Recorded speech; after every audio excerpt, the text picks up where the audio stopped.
Welcome back to my YouTube channel world literature. आज जो topic हम लोग डिस्कस करने वाले हैं वो है I think of you by Nazim Hikmet यार। इनकी बायोग्राफी और इनकी जो फर्स्ट पोएम है आई लव यू वो ऑलरेडी जो है वो डिस्कस हो चुके हैं। नादिम हिकमत यार जो कि टर्किश पोइट थे 1902 में ये पैदा होते हैं और 1963 में इनकी डेथ हो जाती है। और मोस्टली जो इनका जो लाइफ टाइम है वो जेल में गुजरता है बिकॉज एंटी पोलिटिकल व्यूज़ थे, साथ ही साथ कम्युनिज्म के सपोर्टर थे, कैपिटलिज्म के अगेंस्ट थे और रशिया को सपोर्ट करते तब। तो इस वजह से जो है वो इनको जो है वो कई दफ़ा जो है वो जेल से जो है जेल जाना पड़ा और वहीं इनकी जो इन्होंने बहुत सारे अपने वर्क्स हैं वहाँ लिखे जेल में। और इसीलिए इनके जो वर्क्स के अंदर हमें लव और longing, patriotism, deep love for someone they are separated from जो है इस किस्म के जो है वो हमें थीम्स नज़र आते हैं। आज की जो पोइम है आई थिंक ऑफ यू, इसमें भी कुछ ऐसा ही थीम हमें मदरलैंड के बारे में नज़र आएगा। साथ ही साथ इनकी पोइट्री लैंग्वेज बड़ी सिंपल यूज़ की है आज के पोइम में भी इन्होंने। तो अपना जो लेक्चर है उसको हम लोग स्टार्ट करते हैं।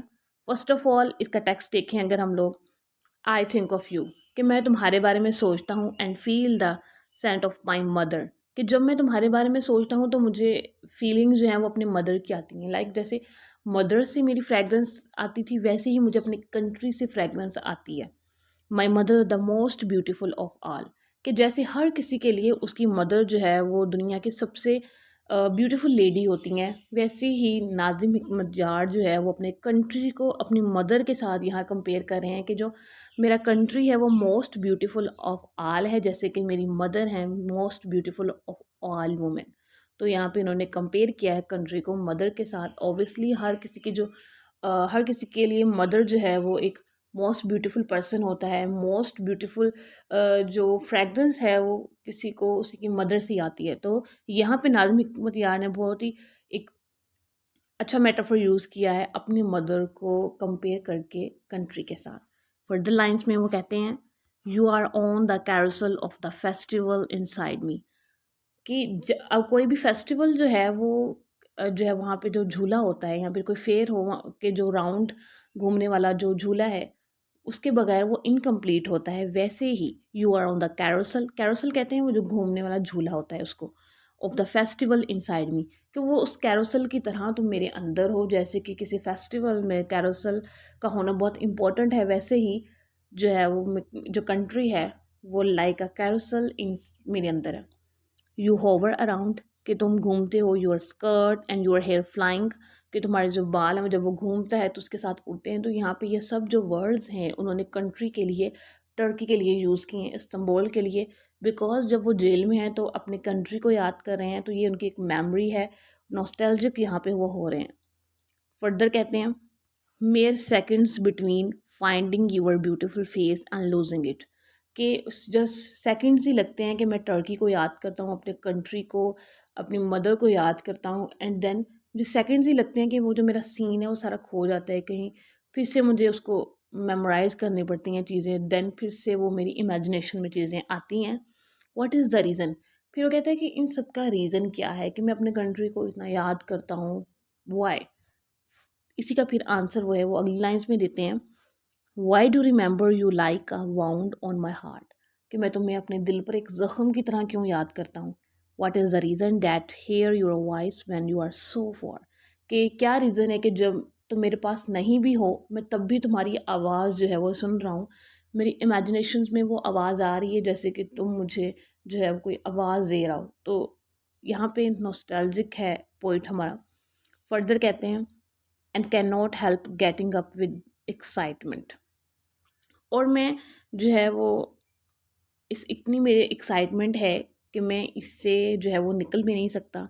आई kneel down and look at your hands कि मैं झुकता हूँ और तुम्हारे जो हैंड्स हैं उनको देखता हूँ। ऑब्वियसली यहाँ पे कंट्री को ही उन्होंने मेटाफोरिकल यूज़ किया हुआ है। फर्दर कहते हैं I want to touch your hands कि मैं तुम्हारे हाथों को टच करना चाहता हूँ बट आई कॉन्ट कि लेकिन मैं नहीं कर सकता। You are behind the glass कि जैसे कोई चीज़ ग्लास के पीछे होती है हम उसको टच नहीं कर सकते, जस्ट हम लोग देख सकते हैं। इसी तरह जो कंट्री है वो भी बिहाइंड द ग्लास है, मैं उसको टच नहीं कर सकता। अगेन कहते हैं sweetheart I am a bewildered spectator of the drama that I am playing in my twilight कि मैं एक परेशान परेशान तमाशाई हूँ इस ड्रामा का जो कि मैं ट्वाइलाइट के अंदर, यानी कि ट्वाइलाइट जो कि डाउनफॉल का टाइम होता है कि जब नाइट आफ्टर इवनिंग 6 o'clock और 7 o'clock जो है वो ट्वाइलाइट का टाइम जब होता है, तो उस वक्त जो है वो कह रहे हैं कि मैं ये जो एक ड्रामा जो मेरे सामने प्ले हो रहा है, जो खेल रहा हूँ मैं, उसका एक बेविल्डर्ड स्पेक्टर हूँ, एक परेशान तमाशाई हूँ, अपने कंट्री को मुखातिब करके कहते हैं। ये थे इस पोएम की ट्रांसलेशन और एक्सप्लेनेशन और एनालिसिस जो हमने देखा। अगर इस पोएम के हम लोग थीम्स में जाएं तो उसमें हमें लव और लॉन्गिंग का नज़र आता है। अगर इस पोएम की हम लोग एनालिसिस डिफरेंट तरीक़ों से देखें, इसमें उनका कंट्री भी हो सकता है, साथ ही साथ उनके लव्ड वंस भी हो सकते हैं, बिकॉज़ वो जेल में और वो उनको मिस कर रहे हैं, तो इस वजह से उन्होंने ये जो है वो सारी लाइन्स लिखी हैं कि मैं उनको याद करता हूँ अपने लव्ड वंस को, और मुझे अपनी, जैसे उन्होंने कंपेयर किया कंट्री को मदर के साथ, वैसे ही।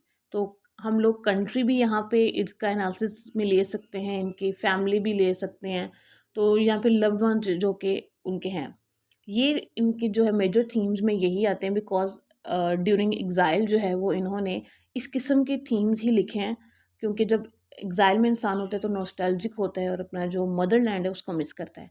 फर्दर अगर इनके हम लोग पोइम्स के, इस पोइम के जो हैं वो थीम्स देखें, उसमें लव और लॉन्गिंग का थीम मिलता है, पैट्रियोटिज्म का थीम मिलता है, deep love for some they are separated from. तो हमें इस किस्म के जो थीम्स हैं वो इसमें हमें नज़र आते हैं। आई होप कि आपको ये पोइम क्लियर हो चुकी होगी। किसी और वीडियो में अगेन मिलते हैं, तब तक चैनल को सब्सक्राइब, लाइक और शेयर कर दीजिएगा। Thanks for watching my channel.